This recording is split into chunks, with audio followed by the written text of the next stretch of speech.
Hi everyone, it is Miss Spoleti and I am back to read chapter 21 of Ungifted. This chapter is called Unschooled and it's by Donovan Curtis. So Donovan is our narrator now and he is going to be telling us from his perspective what's happening. According to Ancestry.com, James Donovan went to Washington to testify as a witness at the state hearings into the sinking of the Titanic. That was what I had to do. Only, it was more like I was saying that I deliberately picked up the iceberg and sliced open the boat with it. According to Schultz, the insurance guys needed to hear the real story, straight from the mouth of the person who did it. The executives looked like they were all going to go home and yell at their kids just to keep them from turning out like me. The worst part wasn't the testimony, but the one-on-one time with Schultz in his car. The guy hated me, basically because he had made a mistake. Plus, he was such a slow driver that the trip took twice as long as it should have.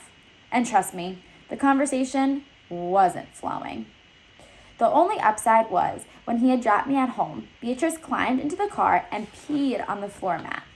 Believe it or not, I was starting to appreciate that dumb dog.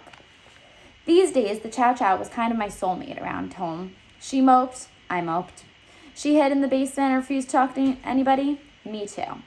We lay side by side on the furnace room floor, gazing up at the spots where the ductwork disappeared into the ceiling.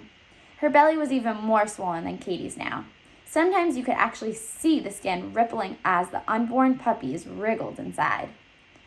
My mom tried to pretend she wasn't devastated by my new ungifted status, but I could read between the lines no matter what she said.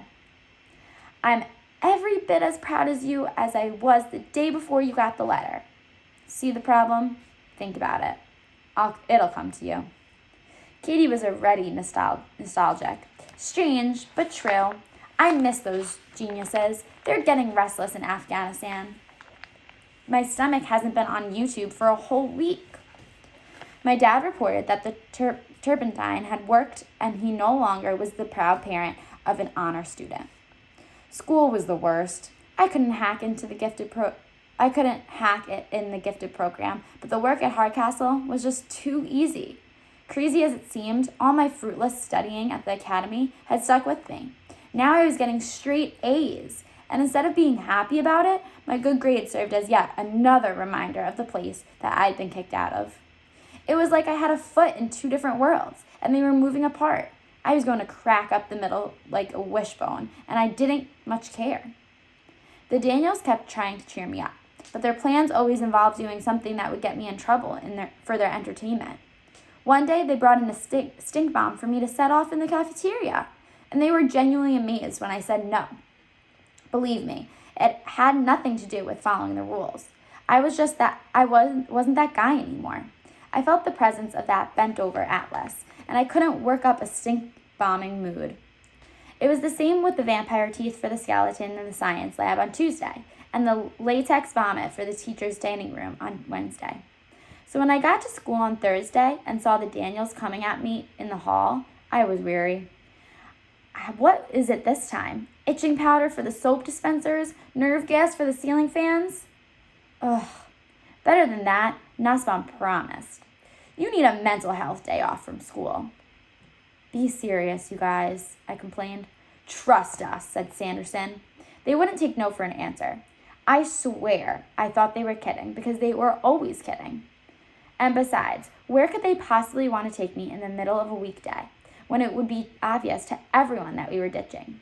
They shoved me out the double doors at the side entrance. I was just about to fight my way back in when I realized the car parked at the curb, waiting for us.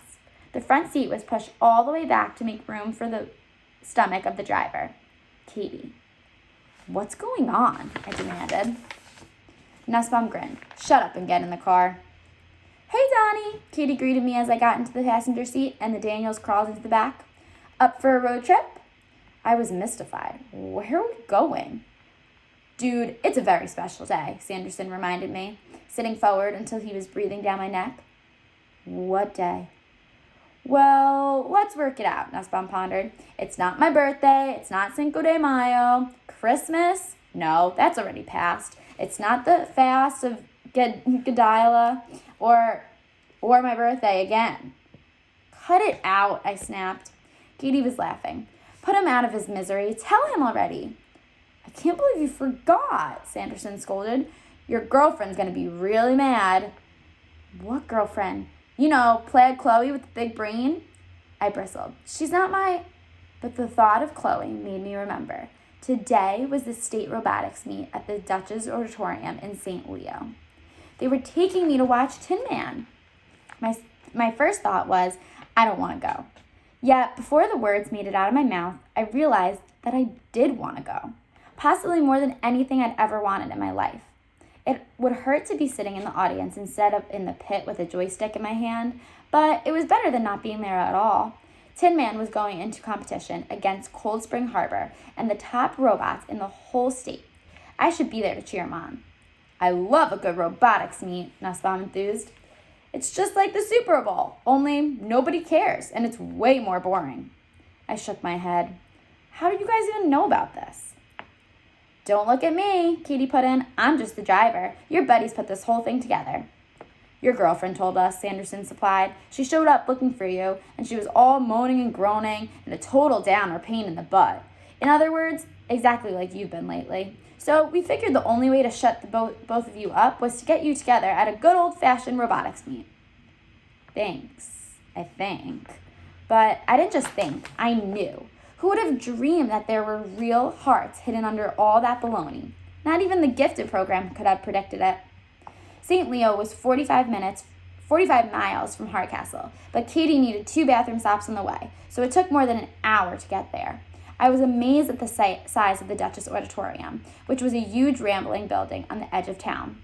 The team had always said that the robotics meet was a big deal, but I guess I'd never really believed them. Maybe it is the Super Bowl, Nussbaum mused.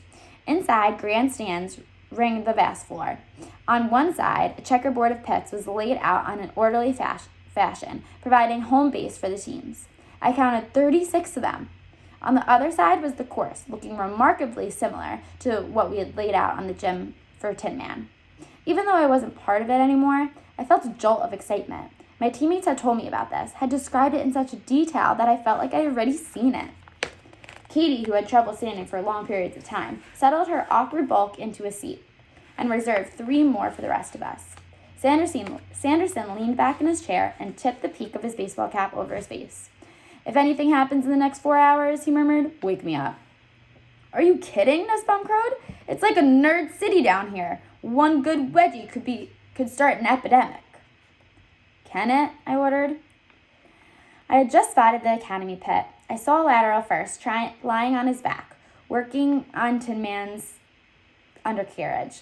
Tin Man. There were a lot of robots, but I only had eyes for hours. I hadn't built him, and I wouldn't be driving him, but the pride of ownership was electric. Hey, Nussbaum nudged his fellow Daniel. Isn't that the little shrimp who kicked you in the face? Sanderson sat up and followed his pointing finger. He's not so small. We're just high up, that's all. I had to laugh. Save my seat. I'm just going to run down for a minute and say hi to the team. I worked my way through the crowd, which was made up of mostly parents and siblings of the contestants, mixed in with an assortment of teachers from various participating schools. I stepped around a large cardboard box that said, Great Neck South Robotics, and jumped down to the floor. As I snaked through the grid of pits, I checked out a few robots. They were nothing special, but of course I hadn't seen them in action yet. I didn't know any of the contestants from other towns, but in a way, they were similar to me. They looked like the Academy kids, the brilliant dweebs like Noah, the psycho-overachievers like Abigail, the hands-on engineers, the all-purpose brainiacs like Chloe. There was even the occasional kid who reminded me of me, some average ungifted slob who had happened to get taken along for the ride. Some of the teams were tinkering and fine-tuning. Some were greeting old friends and competitors. A few pits had music playing. One group was dancing, doing the robot. Right, we get it. The school banner read Cold Spring Harbor, but I would have known this team anywhere. Their pit was better equipped and better organized than anybody else's, from the easy access tool rack to the stacked hammocks for relaxing between rounds. Their robots looked like they had just rolled off an assembly line in a high-tech factory. It had none of the homemade, gobbled together appearance of Tin Man and most of the others. The shape reminded me of my grandma's giant stew pot if you added wheels and mechanical arms. But it was huge. Potzilla, Lord of the Robots. Cold Spring Harbor were the defending champions, and the kids wore their arrogance like a uniform. Come to think of it, they had a real uniform, custom t-shirts that blazed their achievements, not just at this meet, but at others around the country. To look at them was to want to ram their robot down their throats. But that might have been my team spirit. If my time in Oz's room had hammered one thing into my head, it was that Cold Spring Harbor was the enemy. I passed Potzilla and headed down the narrow aisle for the Academy's pit, the smile already transforming my face. It had only been a week, but I could hardly believe how glad I felt at the prospect of seeing my 4 teammates again. The smile didn't last. I was close, so close that I was about to call out to Oz when a tall figure in a 3-piece suit crossed my line of vision. Schultz. I did the fastest about face in the history of direction changes. I couldn't let him see me. I was supposed to be in school right now. He'd had to let me off the hook for Atlas because it made him look too bad. But if he caught me here, cutting class to attend an event of the Gifted program, he just yanked me out of it. I get no mercy. I returned to the seats, heart pounding in my ears. Is it over yet? Sanderson mumbled half asleep. How are the dorks? Katie asked fondly. Do they look nervous? They're fine, I assured her. I wish I could have said the same thing about myself. Uh-oh. So Schultz is at the robotics meet, and Donovan is not supposed to be there. He's supposed to be at school. But a lot of you predicted that Donovan was going to go to the robotics meet and be the driver of Tin Man.